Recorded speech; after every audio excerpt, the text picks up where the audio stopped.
د بلوڅانو له لوري پر پاکستاني پوځ خونړی برید او د عمران خان د دندې ګوښه کېدل او له واکه ایستل بشپړ حال را سره همدغه ویډیو کې وګورئ. سلامونه قدرمنو لیدونکو، زموږ مشال پریس یوټیوب چینل ته ښه راغلاست. بلوڅ ازادۍ غوښتونکو د بلوچستان په کیچ ولسوالۍ کې پر پاکستاني پوځیانو برید کړی چې په پایله کې 11 تنه وژلي او 11 نور یې مرګوني ټپیان کړي دي.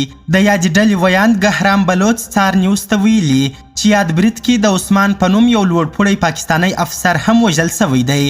بلوڅانو یو ځل بیا ګواښ کړی چې ترڅو پاکستانی ریاست د بلوچستان ازادي ونه مني نو پر پوځیانو به یې دغسې بریدونه دوام ولري.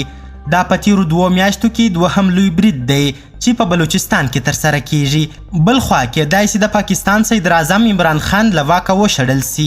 د پاکستان د سیاسي ګوندونو اپوزیسیون د دې هیواد په پارلمان کې د عمران خان د حکومت پر ضد د عدم اعتماد رای د کارولو لپاره اقدام وکړ او په راتلونکي 1 یا 2 اونیو کې به د پارلمان عمومي غونډه راوبلل سي او د حکومت خلاف به رایه وکاریږي.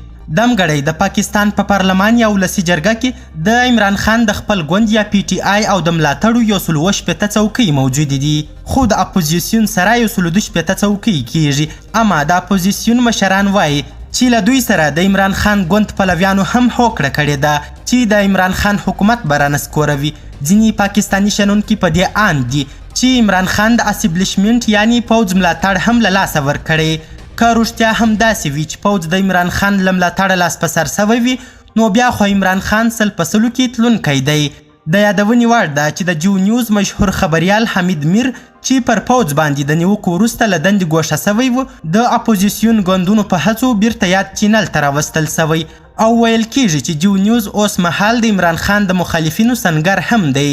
قدرمنو لیدونکو، ډیره زیاته مننه چې ویډیو مو تر اخري شیبو وکتل. که چیرته تاسې د عمران خان او د هغه د حکومت په اړه کوم نظر لرئ، خپل نظریات را سره همدغه ویډیو کې کمنټونو کې شریک کړئ او د لا زیاتو او په زړه پورې خبري مطالبو لپاره زموږ همدغه مشال پریس یوټیوب چینل هم سبسکرایب کړئ. تر بیا او بلې ویډیو ښه وخت او ښې چارې د الله په امان.